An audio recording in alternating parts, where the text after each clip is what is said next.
अब हम अपनी स्ट्रिंग इम्यूटेबिलिटी की सीरीज को ही कंटिन्यू रखेंगे। अभी तक हमने 5 सवाल देखे हैं इसमें। अब हम 6th क्वेश्चन को देखेंगे। ओके, आपके सामने ये क्वेश्चन है, आपको ये प्रिंट करना है कि ए का आउटपुट क्या आएगा।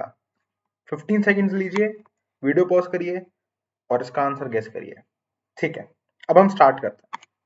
तो भाई देखो, अभी तक आपको ये तो पता चल गया है कि string A is equals to hello.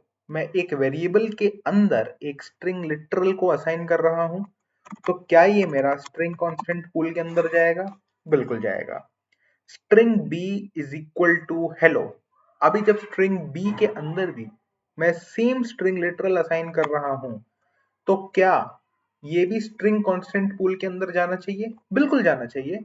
But क्या एक नया स्ट्रिंग लिटरल, एक नया ऑब्जेक्ट एससीपी के अंदर क्रिएट होगा? तो नहीं क्रिएट होगा, क्योंकि स्ट्रिंग लिटरल ऑलरेडी हेलो इस नाम का एग्जिस्ट करता है। तो अभी तक सिर्फ एक ऑब्जेक्ट बना। अब लाइन 8 को देखो, आप लाइन 8 बड़ा इंटरेस्टिंग है। क्या कर रहा है? ए डॉट कॉन्कैट, मैं वेरिएबल ए के अंदर, इस हेलो के अंदर मैं वर्ल्ड नाम का स्ट्रिंग लिटरल कॉन्कैट करवाने की कोशिश कर रहा हूं। तो कॉन्कैट का मतलब क्या होता है? एक स्ट्रिंग और दो स्ट्रिंग्स को यदि इनको जोड़ना होता है तो मैं कॉन्कैट फंक्शन का यूज करता हूं।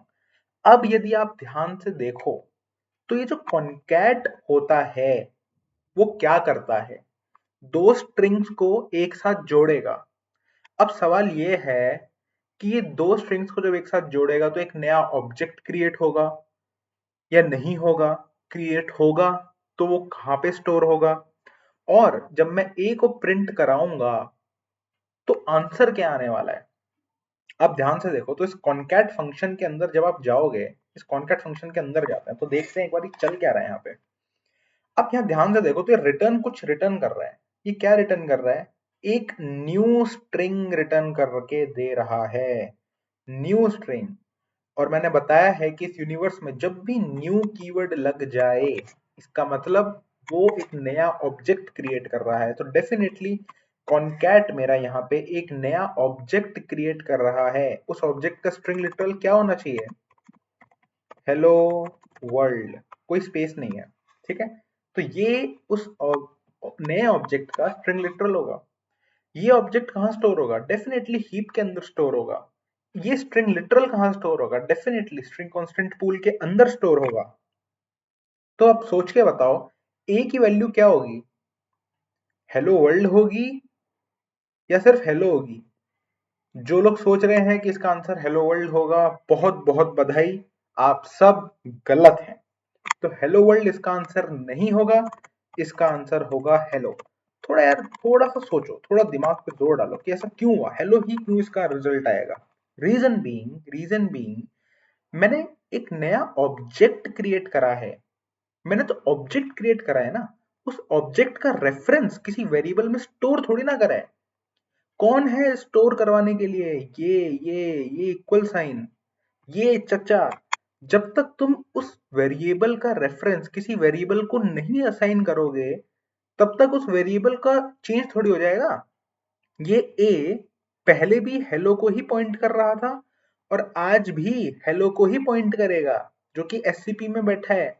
तुमने तो बस एक नया ऑब्जेक्ट क्रिएट कर दिया है।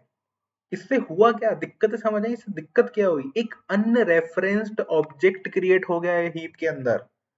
उसको कोई रेफरेंस ही नहीं कर रहा। एक टाइम आएगा जब गार्बेज कलेक्शन चलेगा और हीप के अंदर से उस अनरेफरेंस्ड ऑब्जेक्ट को उड़ा के लेके जाएगा। तो इसलिए इसका आंसर हेलो ही आने वाला है। तो इस बार मैं इसको रन करता हूं, चेक करते हैं हमारा आंसर क्या आएगा। बहुत बढ़िया, हमारा आंसर आ गया है हेलो। हमारा आंसर आ गया है। क्यों आया है हेलो? फिर से सुनिए। मैंने एक नया ऑब्जेक्ट तो क्रिएट करा है, लेकिन उस ऑब्जेक्ट के रेफरेंस को किसी को असाइन थोड़ी करा है। मान लो फॉर एग्जांपल मैं यहाँ पे a is equal to a dot concat करता, जो भी रेफरेंस आता, जो भी नई स्ट्रिंग क्रिएट होती, नया ऑब्जेक्ट क्रिएट होता, उसको मैं वापस a को दे देता। अब मैं प्रिंट कराता हूँ, तो अब देखो अब क्या आंसर आएगा। अब आएगा हेलो वर्ल्ड। अब मेरा आंसर आएगा हेलो वर्ल्ड, क्योंकि ए जो है वो अब हेलो को पॉइंट ना करके मेरे हेलो वर्ल्ड के ऑब्जेक्ट को प्रिंट करेगा। तो मैं इसको रन करता हूँ और देखते हैं रिजल्ट। तो देखो हेलो वर्ल्ड हमारा आंसर आ चुका है, हेलो वर्ल्ड आ गया है। अच्छा तुम पूछोगे यहाँ बी का क्या काम है, तो भाई कोई काम नहीं है, बी कुछ नहीं है, बी बस एक ऐसी एक वेरिएबल पड़ा है। तुम चाहते तो यहाँ पे बी लिख सकते थे, यहाँ पे बी असाइन करके तुम यहाँ पे बी लिख देते, तो भी क्या होता, तो भी सेम चीज होती, जो काम ए से हो रहा है वही काम बी से होगा। ठीक है, तो ये चीज क्लियर है। Thanks for watching.